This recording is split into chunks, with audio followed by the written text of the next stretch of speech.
Hello दोस्तों, स्वागत है आपका मेरे इस चैनल में। आप सुन रहे हैं रचमई गुफा की कहानी का भाग 2।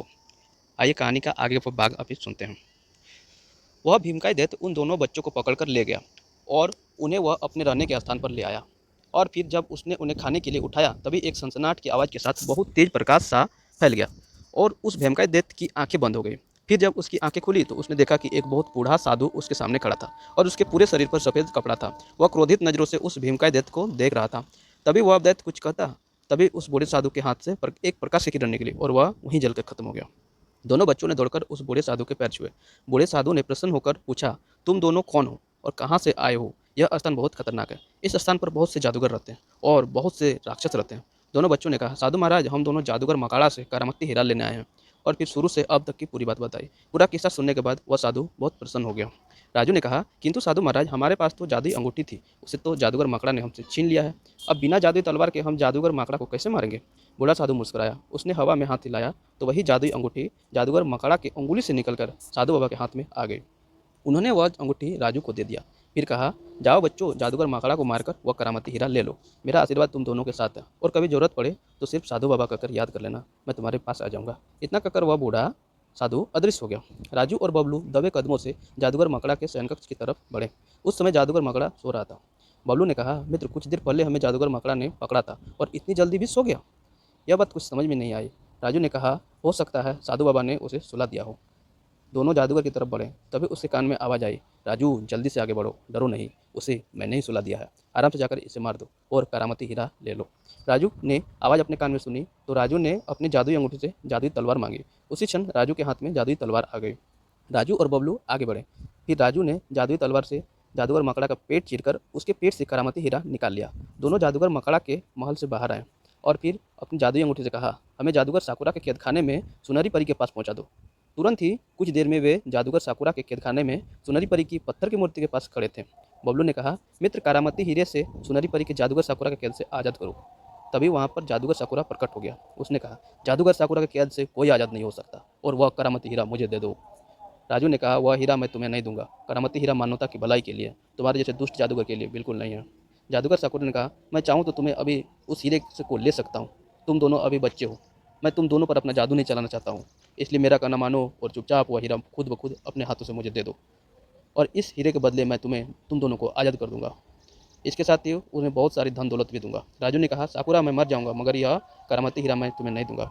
जादूगर साकुरा ने कहा, तब ठीक है। आज से ठीक 2 दिन बाद मेरी एक पूजा संपन्न होने वाली है। उस दिन मैं तुम दोनों को वहाँ से हीरा भी ले लूँगा और तुम दोनों को मेरी कैद में रखना पड़ेगा। फिर जादूगर साकुरा ने अपने हाथ हिलाया तो दोनों बच्चे बेहोश हो गए। जादूगर साकुरा ने उन्हें अपने कैद खाने में डाल दिया और वह अपने एक सेवक के पहरे पर लगा दिया। बबलू को जब होश आया तो उससे बगल में राजू को भी बेहोश देखा। थोड़ी देर बाद राजू को भी होश आ गया। होश में आते ही सबसे पहले राजू ने अपनी जादुई अंगूठी और करामती हीरो को देखा। वह दोनों वस्तुएं उसके पास सही सलामत थी। बबलू ने कहा, मित्र, वह जादूगर साकुरा हमसे करामती हीरा नहीं ले पाया क्योंकि वह जबरदस्ती हमसे हीरा नहीं छीन सकता। अब हमें वह करामती हीरा दे तभी वह उसे मिलेगा, नहीं तो उसने हमें बेहोश कर दिया था। आराम से वह हमारा करामती हीरा ले भी सकता था। राजू ने कहा, मैं तुम्हारी बात तो बिल्कुल सही है। उसी समय सुनहरी परी की आवाज़ सुनाई पड़ी, राजू उस हीरे के पत्थर की मूर्ति के बाएं हाथ पर रगड़ो। राजू ने उसी करामती हीरे को लेकर पत्थर की बाएं हाथ पर तीर बार रगड़ा। तभी एक विस्फोट हुआ और सुनहरी परी जादूगर साकुरा के जादू से मुक्त हो गई। अब सुनहरी परी राजू और बबलू के सामने खड़ी थी। सुनहरी परी बहुत खूबसूरत लग रही थी, बिल्कुल नील परी की जैसी। सुनहरी परी की भी आंखें नीली थी, सिर पर मुकुट था, पीठ पर 2 पंख उगे थे, उसके हाथ में एक छड़ी थी, वह मुस्कुरा रही थी। बबलू ने कहा, अरे ये तो नील परी है। सुनहरी परी हंस पड़ी। उसने कहा, मैं नील परी नहीं, मेरा नाम सुनहरी परी है। मैं नील परी की बड़ी बहन हूँ। राजू ने कहा, आश्चर्य है सुनहरी परी, आप में और नील परी में कोई अंतर नहीं है। लगता है जैसे नील परी मेरे सामने खड़ी है। विस्फोट की आवाज़ सुनते ही जादूगर साकुरा जाग गया। वो वापस कैद खाने में आया। उसने आश्चर्य व गुस्सा से कहा, तो तुमने हमसे चालाकी की है सुनहरी परी, अब तुम्हें इस चालाकी का दंड भुगतना पड़ेगा। सुनहरी परी ने कहा, जादूगर साकुरा, मैं तुम्हारी कैद में 10 वर्ष तक रही हूँ और तुम्हें मालूम होना चाहिए कि किसी भी जादूगर का जादू मेरे ऊपर सिर्फ एक ही बार असर करती है, दूसरी बार उस जादूगर का जादू मेरे ऊपर असर नहीं करता। जादूगर साकुरा ने कहा, मैं इस बात को जानता हूँ, मगर मैं उन दोनों बच्चों को अपने जादू से जलाकर राख कर दूंगा जिन्होंने तुम्हें काले जादू से आज़ाद किया है। सुनहरी परी ने कहा, साकुरा, अब यह दोनों बच्चे जो मेरी मुक्तिदाता है, इनका कुछ नहीं कर पाओगे क्योंकि अब इन दोनों बच्चों की रक्षा करने की जिम्मेदारी मुझ पर है। इतना कहकर सुनहरी परी ने अपनी छड़ी को सीधा किया और उस छड़ी के प्रकाश की रेखा निकली जो साकुरा की तरफ बढ़ी, किंतु साकुरा ने अपने कालू जादू का कमाल दिखाया। उसी जादू के बहुत तेज हवा चलने लगी, धूल उड़ने लगी, दोनों बच्चों के पैर जमीन से उठ गए और वे दोनों उसी हवा में उड़कर बहुत दूर निकल गए। और फिर जब सुनहरी परी ने साकुरा के जादू को अपने जादू से काट दिया तो उन्होंने देखा कि ना तो वहाँ पर साकुरा था और ना ही दोनों बच्चे। सुनहरी परी दोनों बच्चों को बहुत आवाज़ दी मगर सब बेकार। सुनहरी परी जादूगर साकुरा के घर की तरफ बढ़ी। घर में पहुंचकर उसने जादूगर साकुरा कमरे की तरफ अपने कदम बढ़ाए। कमरे का दरवाज़ा बंद था। दरवाजे पर धक्का दिया मगर दरवाज़ा नहीं खुला। उसने अपनी छड़ी सीधी की तभी दरवाज़ा खुल गया। सुनहरी परी ने देखा कि जादूगर साकुरा एक शीशे के ग्लोब के सामने बैठा था और शीशे के ग्लोब में राजू और बबलू दिखाई दे रहे थे और वे दोनों बच्चे एक वीरान खंडर में बिल्कुल बेहोश पड़े थे। उस खंडर के चारों तरफ हड्डियां रखी थी। उन हड्डियों से भिनभिनाहट की आवाज़ आ रही थी। सुनहरी परी समझ गई कि इन चारों हड्डियों में 4 प्रेत हैं और यह चारों प्रेत आखिर समय तक साकुरा के अलावा किसी को भी उस खंडर में आने नहीं देंगे।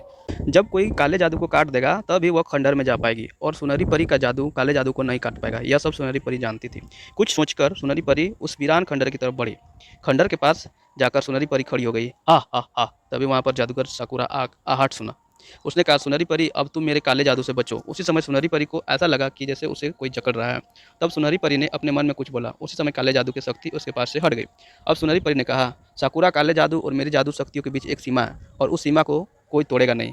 मगर तुमने अपने काले जादू का प्रयोग मुझ पर किया और इस सीमा को तोड़ता है और तुम्हारे काले जादू और मेरी जादुई शक्ति के बीच मुकाबला होगा। तैयार हो जाओ साकुरा। सुनहरी परी ने फिर अपने जादू का प्रयोग सबसे पहले उन 4 हड्डियों पर किया जो खंडर के चारों तरफ रखे थे। मगर वे चारों हड्डियां हवा में उछल गई और उछलकर इधर से उधर जाने लगी जैसे उन चारों हड्डियों में कोई लड़ रहा हो। तभी वो चारों हड्डियां जमीन पर गिरे और टूट गई। तभी भिनभिनाहट की आवाज़ सुनाई पड़ी, हमें छोड़ दो, हम हार गए, हम आज से तुम्हारे गुलाम हैं। फिर बिना डरे, किसी के डरे, सुनहरी परी खंडर में प्रवेश कर गई। अंदर राजू और बबलू बेहोश पड़े थे। सुनहरी परी उन दोनों को होश में लाई। सुनहरी परी ने उन दोनों बच्चों से कहा, तुम दोनों जादुई अंगूठी को द्वारा अदृश्य हो जाओ और मेरे साथ आओ। दोनों बच्चे जादुई अंगूठी के द्वारा अदृश्य हो गए और सुनहरी परी के साथ जादूगर साकुरा के घर की तरफ चल पड़े। थोड़ी देर में वे लोग साकुरा के घर में साकुरा के पास पहुंच गए। वहां पहुंचकर सुनहरी परी ने जादूगर साकुरा के ऊपर अपना जादू चलाया। साकुरा को ऐसा लगा कि किसी ने उस पर चढ़कर नीचे जमीन पर पटक दिया है। जमीन पर गिरते जादूगर साकुरा अपना जादू भूल गया। तभी सुनहरी परी ने फिर अपना जादू चलाया। इस बार जादूगर साकुरा के पास एक खंजर प्रकट हुआ। उसे ऐसा लगा कि खंजर उसके दिल में घुस गया हो। जादूगर साकुरा चिल्लाया, मगर तभी राजू ने अपनी जादुई अंगूठी से कहा, हे जादुई अंगूठी, हमें जादुई तलवार दो। तुरंत ही जादुई तलवार राजू के हाथ में आ गई। साकुरा ने देखा कि वह तो सही सलामत है, उसे कुछ नहीं हुआ। वह हंसने लगा। तभी राजू ने जादुई तलवार से साकुरा की गर्दन धड़ से अलग कर दी। साकुरा की गर्दन और धड़ अलग अलग गिरे और साकुरा खत्म हो गया।